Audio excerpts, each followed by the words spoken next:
today. Hunter Biden uses the N-word, and Kamala continues to fumble on the border. We have got a lot coming up today, and it starts right now.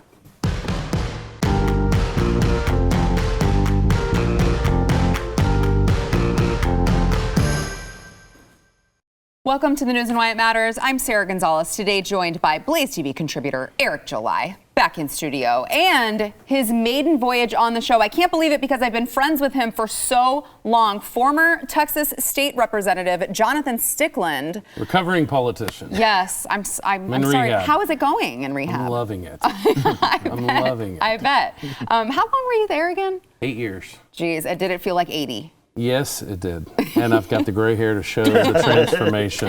It's like the when they enter office and when they leave office that they do for the presidents. Yes. We could do one of those for you. You put on the weight, you get the gray hair. It all happens. All right, let's get into the headlines of the day. It's great to have you on. So Hunter Biden is back in the limelight for all the wrong reasons, which I think is always why Hunter Biden is in the limelight. Hashtag racist Hunter was trending on Twitter just last night and this morning after the Daily Mail claimed in an exclusive report they have obtained text messages between Hunter Biden and his corporate lawyer from his, of course, the abandoned laptop. Now, by the way, this is the laptop that we were told by Twitter and other social media outlets that you would get banned if you talked about it. The New York Post could not post their story about it because it was such fake news.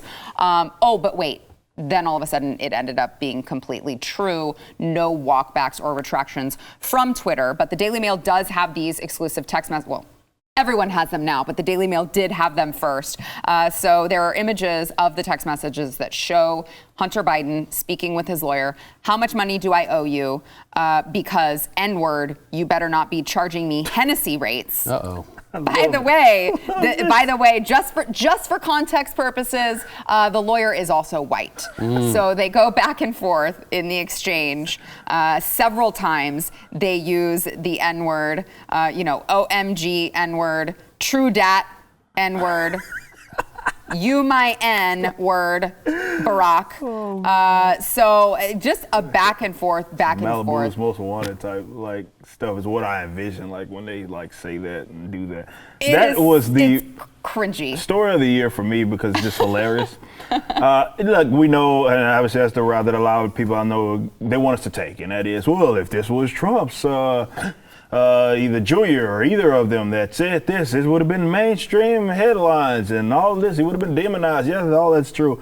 But I just find it funny because even some of the memes, just this guy clearly uses this term all the time, a lot. Yeah. This is part of his language. This is what he says when he doesn't think anyone's going to be watching. Yeah, and I believe that's what a lot of white leftists, I believe, use that term frivolously. They can act and get offended at someone. I mean, there was a Kid Rock the other day said a term that a bunch of people got bent out of shape over the other day, and here we are with this guy. If you follow the text and look at these memes, he says that stuff like it's going out of style.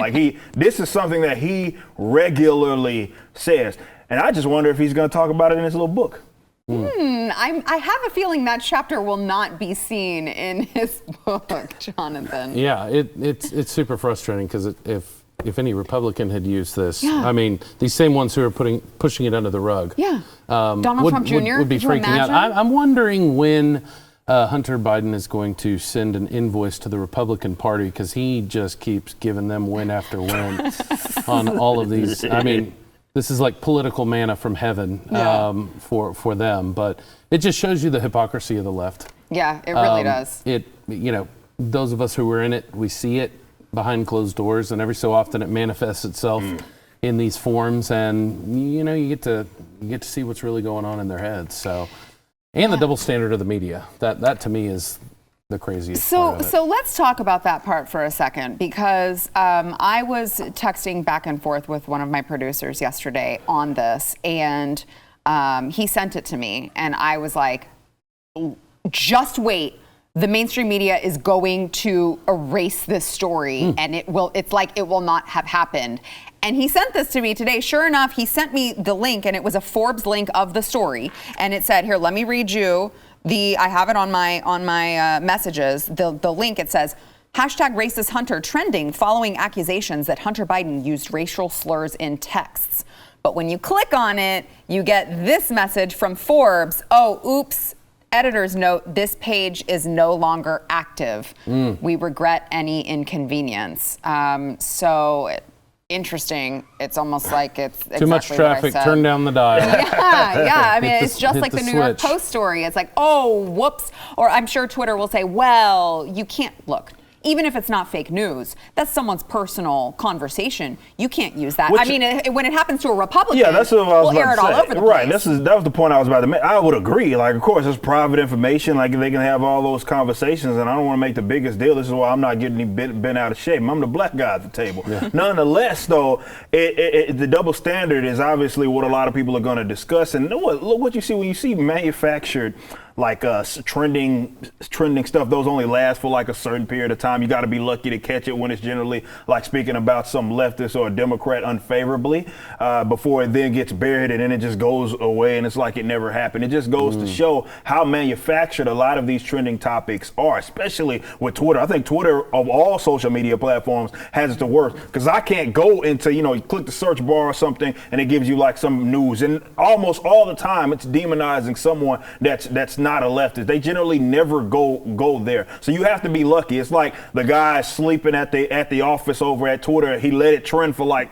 5 minutes, and then it's like, oh, wait a minute, whoa, we gotta bury that. That's how it works. Yeah. Oops. Yeah. Well, okay. So let me show you this, Jonathan. So we actually have a video. They went and took a screenshot. So those of you who are listening on audio, they typed in on Google Forbes Hunter Biden slurs. They found the story, and you click on it, and oopsies. The fade away. Yeah, it just kind of fades into the darkness, and this page is no longer active. Nice. I have a feeling we won't be hearing that on mainstream media, on CNN's news today. But I mean, it is interesting because who is the country music star, the country music singer who they had resurfaced video of him using the N-word, and everyone was like, his career's over. Buried, yeah. His career's over. I remember his name. I know exactly. Morgan something, right? Banned, blocked, everything. Yeah, it's like his career is over. He's going to be exiled from society over this. But when you're Joe Biden's son, you get to use this with no consequences, although it shouldn't come as a surprise to us, I think, because when you look at Joe Biden himself and his previous... He probably uses the word just as loosely. I mean... But hard ER at the end. I know that guy. Well, you like he eulogized Robert Byrd. Yeah. Right? He talks about you ain't black unless you vote for me. I mean, the guy has a very long want his kids history going to school, in a racial jungle. Yeah, of course. Right? So I'm like, I guess we shouldn't be surprised. And that's what I want to see if the media does, if they actually ask. Because look, it's a reasonable question. Like, he had to pick this stuff up somewhere. Now, maybe he didn't pick it up from you. But I want to see if they'll ask him there, like, oh, well, these resurface, this sort of language that he seems to just use just willy-nilly. Is this something that maybe you were aware of that he was using when he was younger? Were you using this term? Let's see if they'll ask him that, or if they'll just ask him what flavor ice cream that is. That's right. Chocolate chip. Do you think, Jonathan, if he's asked, Biden has said several times he's very proud of his son. He gets very defensive of him. I'm very proud of him. He's good. He's a good boy. Is he going to continue to say that after this? I think he has to. Look, he's going to do whatever they tell him to do. Yeah. I think we're giving him a little bit too much credit that he's like coming up with a political plan on his own. I think he's going to do what he's told, and look, they're going to do what they always do. They're going to lean on the liberal leftist media. Yeah. To get this off. To run cover for them. And I don't sadly think Hunter's going to be on the show to answer some real questions here. I think he declined enough, to comment. Right. I think he declined to comment. All right. So speaking of Joe Biden, just today, he dropped executive orders meant to ban TikTok and other Chinese-owned apps that were, of course, issued by former President Trump. And this, of course, comes after it's like his entire platform is just, elect me and I will undo every single thing that Donald Trump did, whether it was good or whether it was bad. I definitely will undo it. And by the way, I won't even take a look to see if it was good or bad. Yeah, because they'll go and re-implement it. Right, like on the border. So, yep. But this is the latest one that they are doing. Now, he says instead his own Commerce Department will conduct its own review of the apps to evaluate whether they are credible foreign threats and take action as appropriate. I know I have is it appropriate to, are you you're libertarian-ish, right? Oh, yeah. You have I'm a the liberty libertarian lover. streak. I like to say that I am a classical liberal, what the Republican Party was supposed to be, right? Before it was stolen from the neocons and everything else. So I'll be interested to hear. So both of you kind of have this liberty first ideal. What is your take on all of this TikTok stuff? It was surprising to me. Obviously, I don't like. Look, I know how people feel about the Chinas of the world and data stealing. I mean, I would say look at your own government to see what they're doing in that regards as well. Forget China, and obviously just the outright banning of certain things. I'm not going to necessarily be for. This does not, however, change the fact that this is a surprising thing. Particularly because TikTok was one of those institutions that a lot of leftists had utilized to really get a lot of this message out. I think that's where all the stupid people are. I'm not on TikTok, but I've never seen a TikTok video that wasn't some deranged, weird-looking young leftist perpetuating some moronic idea of anti-capitalism. That's what I always see.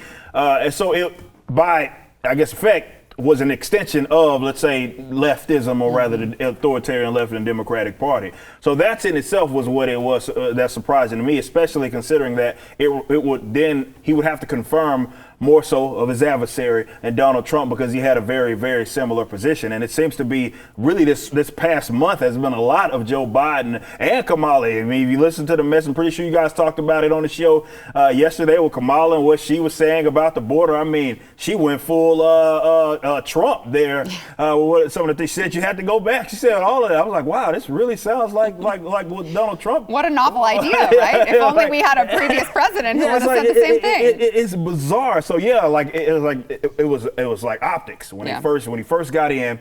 I'm gonna undo everything it is that Trump did, and then he said that was what he was gonna do. It's like they worried about it after the fact. We'll look it over. Oh wait, that seemed to be a good idea. Continue doing whatever it is, building walls and all sorts of things. So this TikTok thing, believe it or not, actually surprises me.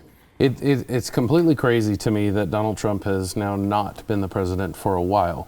Yet he is still driving the narrative. Like Biden can't do anything outside of the shadow. Like everything is framing that. It shows you what a powerful personality he was. You know, I agree with you that this is a bigger problem when it comes to the actual policy. The political side, it's pathetic that he's running around trying to undo it. But on the policy side, it's scary to me as a lover of liberty, because both sides of the aisle have bought into this notion that it's the government's job to keep us safe from ourselves, and that it's not our own personal responsibility to say, is this company good? Is this product good? Is it dangerous? Like, you know, everybody is running on this right now idea that it's government's job to make our lives better and keep us safe. And, you know, if we want to get back to a constitutional republic, then we're going to have to start taking responsibility ourselves for things like this. Yeah, amen to that. All right, we've got more to come. First, we want to thank our sponsor, this segment, Freedom Project Academy. I know if you watch this show often, you already know this, but your kids are being taught garbage in public school. They're being taught that there's no difference between boys and girls. By the way, if you're white, you're definitely racist. So is math. And you're not going to be taught things like reading and writing, but you will be taught about Black Lives Matter. And this is, of course, after Joe Biden just gave all of these teachers' unions tens of billions in COVID cash to push all of this in your kids' classrooms. I know, again, if you're watching this program, you don't want this for your children. Fall is around the corner. The new semester is around the corner. You really have to consider Freedom Project Academy. They have been doing live online learning for more than a decade. They have been doing this way before COVID hit, so they are already the experts at it. They are built on Judeo-Christian values. They have a classical curriculum. They are going to teach your children how to think, not what to think, and definitely not the leftist propaganda that they are getting from the school districts. You got to go to freedomforschool.com. That is freedomforschool.com. You request your free information packet today. It is freedomforschool.com.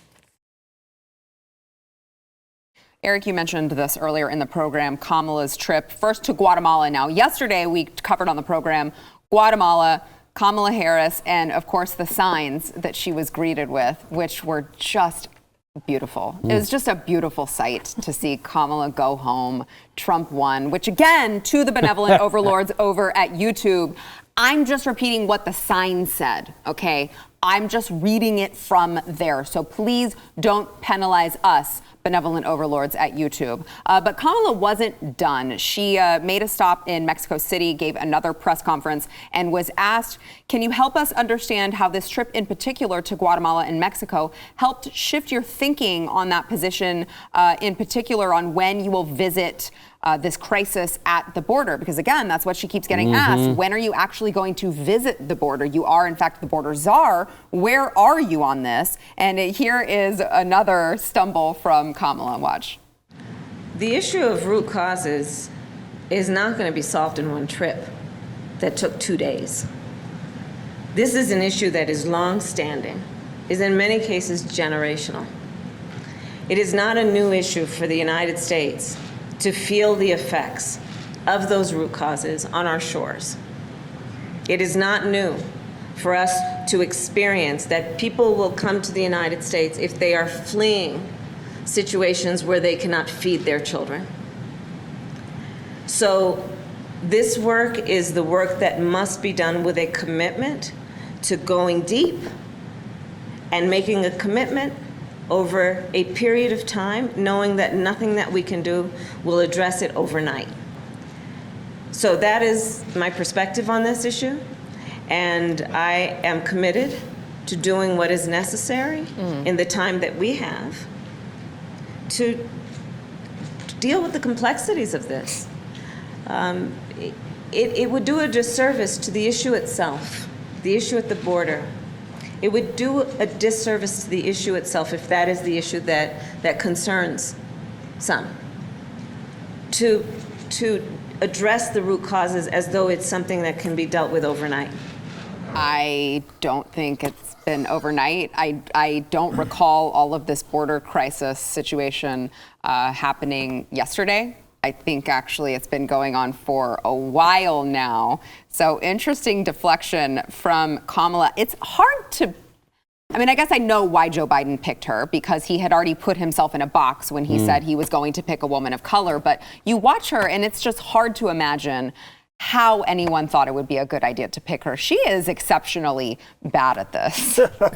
It is overwhelmingly bad. Yeah. And it's I very quickly go from like mad about the issue to almost embarrassed over this. Yeah. And it was the same feeling I had when I first got elected and I went down to the legislature. And honestly, I was pretty nervous about it just because I hadn't really planned on winning, didn't know anyone, all of that stuff. And then you get down there and you start talking to some of these people and you're like, wow, how did this guy get elected to anything, period? And I watched that and it's just like, it's pathetic. It's embarrassing. It really is. I mean, I guess we should just be thankful that she didn't start laughing in the middle of her answer, which is cackling. Yeah, usually what she does. Eric? Well, a lot of stupid people in office. I don't know why people think that just because they're in that position. A lot of people do. I mean, I guess I was under that moronic idea growing up that, you know, you get elected, you're at least somewhat smart. Competent. Competent maybe, but no, most of them are stupid. Do you think that it used, like, and I'm genuinely asking this because I don't know. Did it used to be that way? Does this just show the decline of our society? I think it's just, this is my honest opinion. Obviously, with you being actually there from the state legislature, I just think everything's so connected now. Yeah. So it's like amplified. Yeah. So we can see these guys' stupidity play out. I say this like with musicians all the time. Musicians have always been stupid, but it's just now we got social media and they you know, everybody has a camera. Everybody can, you know, you can get that information. Like you don't have to read the newspaper or anything. You just click it and, you know, you're hearing them talk all the time. And because they now have that access, they telling themselves all the time about how stupid they basically are because they just speak and they have to obviously do that. So that's my honest opinion. But as it pertains to that, this is what happened with these. Not just the Democratic Party, but yeah, I'll agree in the context that it's a little more complex than what a lot of people want. They want to make it seem like this whole border issue has always been as black and white, and it has not. The problem is that they spoke themselves really into a corner. And what you had was this major influx of people who were willing to take this journey because of the rhetoric that her and her party was using. And obviously she's feeling the brunt of that. They're feeling the brunt of that. I mean, we've covered it on this show, the vast amounts of interviews with people that were taking this journey on. They were like, okay, now Trump's out of office. I feel as if I can now do this, right? So I said this before, like the Democratic Party has never been a party of open borders. That's just a front. They'll get people up out of there. The problem is they were banking on obviously that demographic or people that appeal to that demographic to benefit them with the election, and it did. You can make that argument. However, that doesn't change the fact that what the problem is what the problem is. But as it goes to her, the coastal elites, especially when it comes to that issue, yeah, they say it all the time. They've never been there. They've never experienced that. And quite often, they're the loudest people about these particular issues. I lived in South Texas. I've seen stuff with my own. I was there for 6 years. I've seen it with my own eyes. Yeah, it's a lot of stuff going on that those elites who are in their little high rises, they'll never be able to understand. Even if they see it, they wouldn't be able to understand, let alone if they didn't. Yeah. Well, here's part of the problem is there is so much. Like, this is a lie that there's stuff we can't do overnight. There is stuff you can do overnight. We did not have this many crossings under Trump, okay? The same walls are still up right now, so what's the difference? If you start arresting people for being here and breaking the law, if you stop handing out free things to people, that message is going to travel very fast, and they're never gonna start the journey back where they are. And so, I first of all, just reject this idea that, oh, it's just too big, it's too complex. There are parts of it that are very complex. There are things that we could do overnight to at least slow it down. Well, there are things that they did overnight to speed it up. That's exactly right. I mean, there was a huge welcome sign, and we lit it up, and we put it there. And, just back to Kamala Harris real quick, I think you're right about social media amplifying how bad some of this stuff is. This is also a product of the lamestream media refusing to actually vet candidates. When you let a Joe Biden and a Kamala Harris go through the process that is supposed to weed out incompetence, okay, when they are thrown softballs while they attack the other opponent, this is what you get. And until we can have a real conversation about real issues, instead of just going straight for the party elites or the money or what the leftist media wants to do, this is what we're going to continue to get.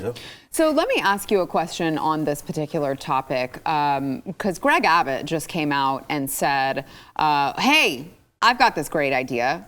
We're going to start arresting people who cross the border. And I'm like, everyone, yay, oh, great. And I'm like, I don't know what was stopping you from doing that before. Now all of a sudden you have some big cojones. Sarah, let me tell you. Please. I want to take this time real quick to thank Chad Prather and Dawn Huffines for all the conservative things that are being done right now. Because that is why Greg Abbott is doing everything. I mean, look, I was in the room. I heard from the Trump administration. These same talking points and issues have been being campaigned on for a number of years. I've heard it from Greg Abbott for literally 8 years that we need to secure the border and do all this stuff. It's not until they feel pressure from the voters and the grassroots, and in this case, a primary opponent, where Texans are going to have an option, that Greg does anything. This is the problem with the Republican Party in the state of Texas, and I'm sure it's the case across the nation, is we are fighting Republicans who campaign as conservatives but legislate and lead like liberal Democrats. And that's why this issue is the way that it is. Texas takes up 65% of the border. If we had a governor that wanted to shut it down and stop giving out free stuff to people and playing all these games, then we would have a secure border. We don't, because politicians have made the decision not to. All right, we've got more to come. First, we want to thank our sponsor, Patriot Mobile. So if you have not yet switched over from whatever big name carrier you have, you gotta, okay. Let me just put it to you this way. All of the money that you earn from working very, very hard every single day, you pay your bill every month. And a portion of that money, these big name carriers are taking and they're donating to the left-leaning causes that you are working so hard to fight against. All right, so you've got to join Patriot Mobile. Check them out. They are the only Christian conservative carrier in the country with broad, dependable coverage. They're going to send a portion of your hard-earned money you spend on your bill every month, and they're going to support the causes that you care about. The First Amendment, the Second Amendment, veterans, first responders, the sanctity of life, Plus, you're going to save money, all right? Right now, you can get free activation plus a special gift if you go to patriotmobile.com/news. By the way, it's 2021. It's very easy. Everyone shares the same cell towers. You can keep your number. You can get a new one if you want. You can port your phone over and keep your phone or get a new one. It doesn't matter. They've also got multi-line discounts, so you've got to check them out. It is patriotmobile.com/news, patriotmobile.com/news. Okay, I was going to talk infrastructure, but I just saw this on the break, and I have to bring it up. So I just read that, with this whole fight for $15 minimum wage, which, by the way, Joe Biden is one of many things that Joe Biden was like, I'm with you guys on everything. And then he's like, never mind, you're too radical. Oops. Yeah, which is just, I'm sure, going to end very well for everyone. But McDonald's is now testing automated drive-through service in select Chicago area restaurants. So their voice recognition machines at 10 Chicago area locations to automate the entire drive-through experience just to see how it goes, which I'm sure would be shocking for all of the people who think that if you just have the federal government mandate that a business pay you at least $15 an hour, that definitely means you're going to have a job that pays $15 an hour and not going to mean that you're going to be out on your rear at home with no job because they're not going to freaking pay you. Yeah. But there it is. This is a win-win. This is a win because leftists are going to lose their mind. It's also a win that I think we get better orders and they don't mess things up going forward, which is exciting. Yes, extra ketchup means more than two. I'm just going to say that right now, okay? No, look, and earlier today I was actually watching, I got lost on YouTube for a few minutes, and it was talking about the robots that are now picking all the grapes at vineyards and whatnot. No way. Yeah, same thing. And look, this is where this is where these kind of leftist policies go. Yeah. And it forces, look, business guys are smart. They're going to find ways to be profitable and make money. Right. Okay. Right. And it's not just filling your agenda. Yeah. And so all of these things that they talk about is a utopia that does not exist in the real world. And at the end of the day, we need people to be productive. And that's how they're going to take care of themselves and their family. We can't lie by forcing someone to pay money. These business owners are always going to come out on top, and the workers lose. Yeah. Well, and why? But why not? Why not stop at? 15, why stop at 15? 20, why not 20? 30, or why not $100 an hour? Keep it going. I mean, Come on. look, it reeks in economic illiteracy. That policy has always done such a thing, pricing people out of the market, particularly young people. And this moronic idea that if you just out of nowhere mandate or even threat to mandate that people should be paying, or rather the business owners should be paying people, let's say double the pay of what they were making before, like the businesses just won't make an adjustment. And this is what these idiots don't seem to understand, is that like they think that their job is going to remain the same way that it was prior to the minimum wage after. And like, no, the business owner doesn't just sit there and say, well, I guess I'm going to swallow the cost here. Right. Now I got double my pay of a certain amount of employees. No, they're like, okay, we'll make adjustments. And sometimes it's in that aspect. And what they don't seem to understand is that all it does is it accelerates the need for that sort of automation, which I'm all for, because really the people that benefit are the guys like me. Before I was doing all this, I was in IT. So that we love that type of stuff. We love it. The dollar menu is about to expand.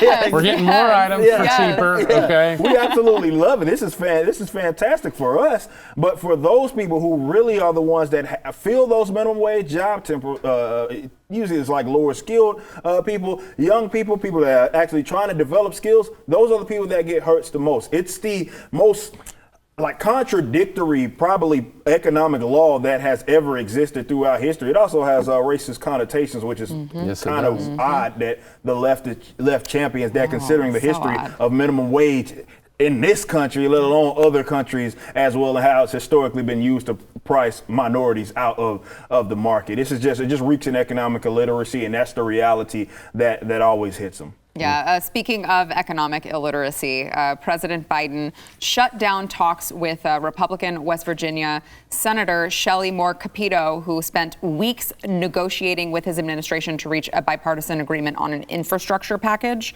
So apparently he's now shifted gears. He is not going to be talking with her. She told ABC News, we had a robust package that we could have made work, and I think I could have gotten 20 to 25 Republicans to go with me, and they moved the goalposts a couple times times on me. They just decided to walk away. You'll have to ask him what happened. And apparently, the president expressed gratitude for her effort and goodwill, but also indicated the current offer did not meet his objectives to grow the economy, tackle the climate crisis, and create new jobs. So now he's focused on negotiating with the G20 bipartisan group of senators that is led by Republican Senators Rob Portman of Ohio, Mitt Romney from Utah, and and Senators Joe Manchin and Kirsten Sinema. So, does anyone actually believe that Joe Biden is actually negotiating any of this? Well, it would be now. When I hear stories like this, I just think, who is this guy talking for the president? Yeah. Because that guy is not negotiating anything. No, his pudding flavor of the night, maybe. Yep. Look, I think the story here is that we've got incompetent people who, once again, politicians not going to deliver on their promises. In this case, I think it works out for conservatives. So I'm not going to get too upset about it.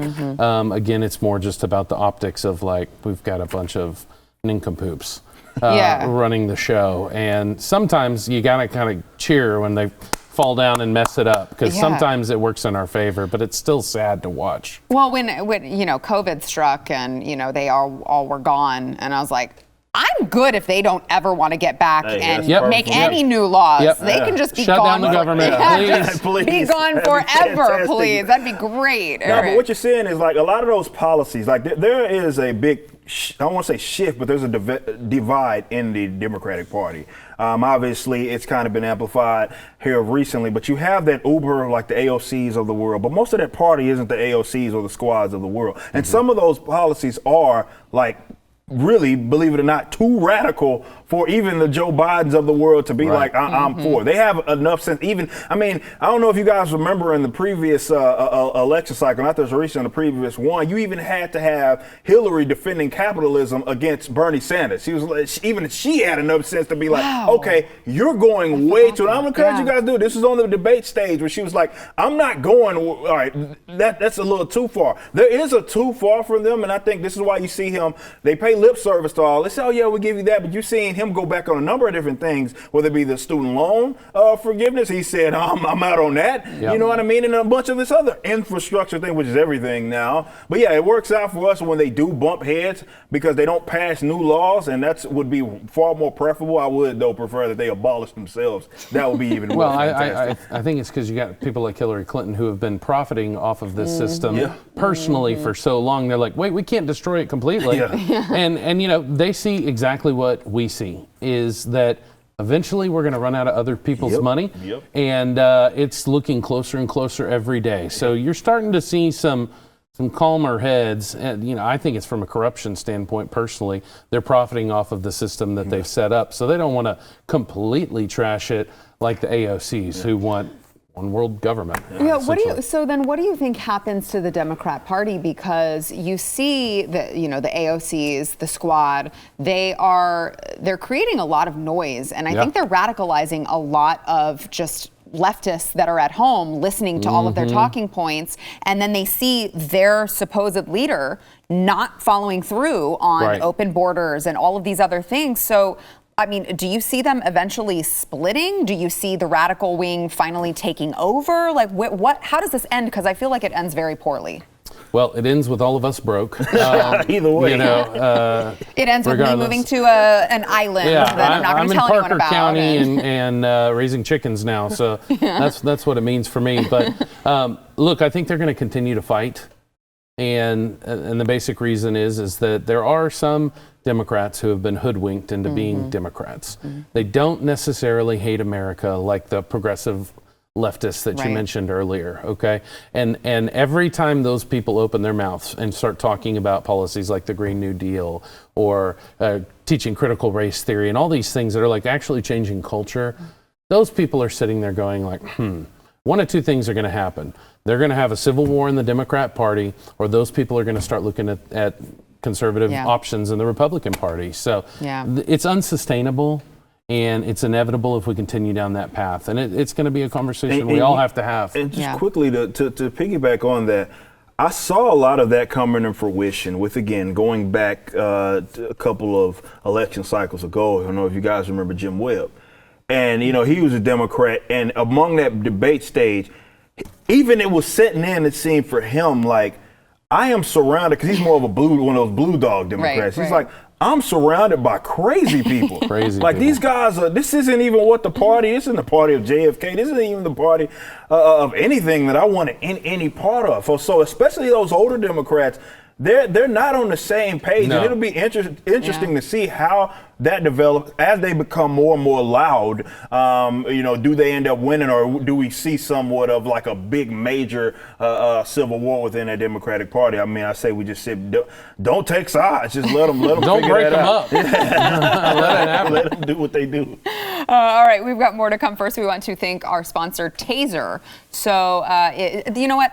Taser, the company, believes that you can have your self-defense of, people, we here at BlazeTV, we love guns, okay? But there are a lot of places in the United States, in this country, believe it or not, these two guys would be like, I cannot believe this is not America. There is a constitution here, but there are a lot of places in this country where they make it very hard for you to get a weapon to protect yourself. And if you happen to live in one of those places where the state has made it impossible for you to protect yourself, or maybe you're dealing with someone, you have a family member, you have an elderly family member who is just a little bit unsure of owning a gun and holding a gun, you got to check out Taser. Okay, Taser products are very safe. They're easy to use. They use an electrical charge to immobilize attackers for up to 30 seconds. It will allow you time to escape, and they're going to send an emergency dispatch to your GPS location.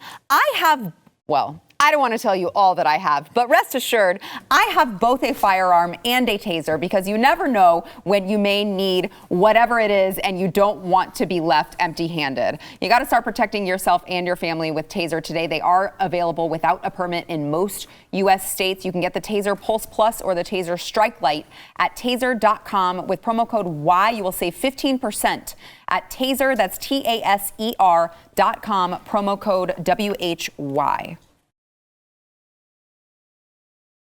The Biden administration opted to replace the word mothers with, of course, the phrase birthing people in its 2022 fiscal year budget proposal. This has, of course, prompted lots of criticism online. This is a part of the budget proposal outlining public funding efforts to reduce maternal mortality rates and end race-based disparities in maternal mortality, because obviously it would be something having to do with race, the systemic racism of everything in this country, apparently, including maternal mortality. So it says, let's see, reduces maternal mortality rate and ends race-based disparities in maternal mortality, which I would like to just point out. It uses the word maternal multiple times.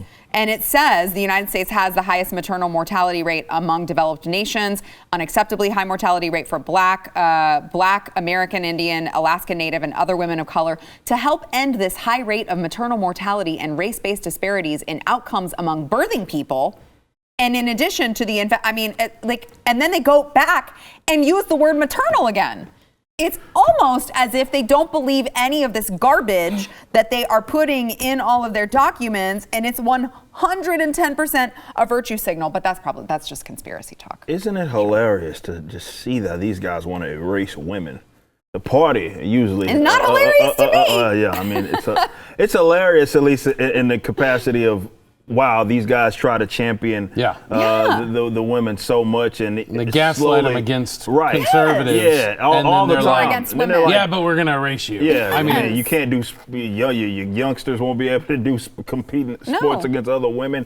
Now we're calling you birthing people. Like, this is amazing to hear, but I'm pretty sure the dollar signs will make me more, or whatever budget proposal will make me more triggered than that for sure. But they're going, just so you know, Eric, they're going to include more than $200 million to reduce maternal mortality and morbidity rates nationwide. And again, it just like the fact that they just come up with fake problems. Like, of course, maternal mortality would be an issue, but they create an additional issue. Like, well, the actual problem is the disparity. Like, okay, if everybody was dying all the mothers were dying equally? Is it no longer a problem anymore? This kills me with the leftists and their how much they focus so much on disparity and just any given thing. It's like, okay, well, this is a over or under representation, and then it's a problem. So it basically suggests it's like that with police brutality or whatever they feel to be the case. It's like, well, police if they were beating up everybody to the degree that they felt was the same, all would be cool. It's like there's not a problem there. It's only a problem because, well, they feel like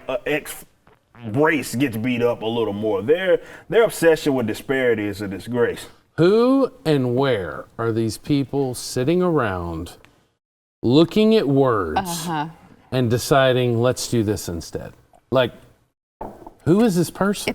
Where is this coming from? It's a great I couldn't have made this up if I tried. That was an issue. Okay? Like, it is absolutely mind-boggling. Yeah. I remember, like, when my grandparents, when I was young, and they would be like, I can't believe you kids are doing this anymore. I'm starting to feel like that person because I'm just like, simple words are becoming crazy talking points here. We're going to change everything. Like, I really, this is the part of politics I just don't feel like I understand. I don't get it at all. Well, it hasn't always been this way, though. I know it hasn't, but I don't even know how we got here. I don't know who is deciding what words what are okay and what are not. It's arbitrary. That's why. And they definitely, the party that is generally championing changing words and stuff, they thrive on rhetoric. That's been there, and I guess definitely as of late, all their talking points are just those talking points, and it rests upon language and shifting of words or having things mean double meanings. I mean, heck, they're trying to rephrase what racism is. They change the meaning of words just to try to demonize their opposition. What was it again? Birthing people. Birthing people. Birthing people. Yes. 6 months from now, that's going to be offensive. Yeah, maybe so. Watch. because there's no end. Yeah, I don't know. It's a good point. Like, who are these people? I think that it's the trans community, I think, who just insert themselves in everything now. Everything they've got to say. Now they're overrepresented, basically, is what you're saying. And media and everything else, because, again, they've effectively hijacked everything, and they feel like, okay, well, we must appease to this demographic, which is a very, very, very, very, very tiny demographic. So it's like, know it just by the way they run things. Exactly. And the fact that you can erase all of these women all you want just because that tiny sector of people are going to get offended at the idea that you said mother. And not birthing people. I don't know, but I think that these kind of things are what are going to bring back some of these suburban moms that the Republican Party has lost. Yeah. I think this kind of stuff is just, I'm seeing it in the schools with some of the stuff that is coming out. And I think this is the issue where the left is completely swinging the pendulum and they're going to pay political consequences for it. Yeah, amen. All right, we got to take a break. We'll be back.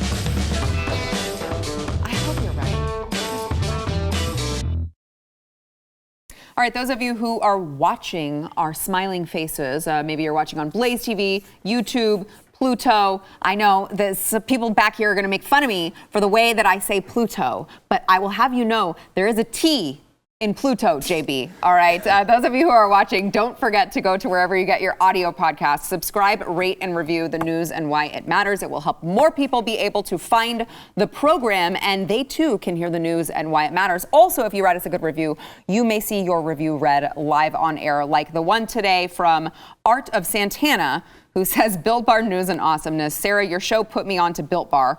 Awesome new podcasters to my playlist and accurate news in a way that is informative, but also sometimes funny. Now I'm offended.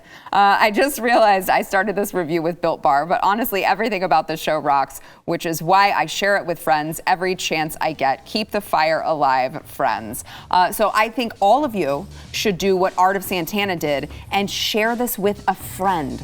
Okay, because you don't want them watching Potato Head Brian Stelter. You want them watching this program with people like Eric July and Jonathan Stickland. All right, thanks guys for being here.